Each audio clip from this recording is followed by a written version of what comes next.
Planning for this Super Bowl here in South Florida, for the influx of traffic that's expected, the planning stages started as early as January 2019.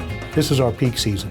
Couple that with the Super Bowl, our numbers should be record-breaking in February. Numbers we're looking at is anywhere between 1,600 to 1,800 additional operations just associated with the Super Bowl venue itself. The challenges has all been about demand. It's trying to spread it out.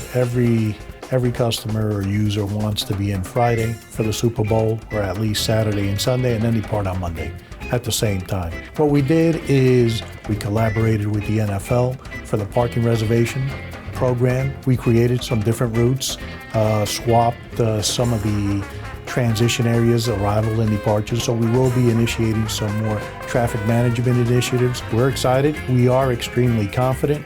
Here in South Florida, we handle these challenges as an everyday occurrence, and we're ready and more than capable of handling the demand and balancing it. We take pride in what we do it well, and this will be no exception to the rule. The work that has been done will show on February 2nd.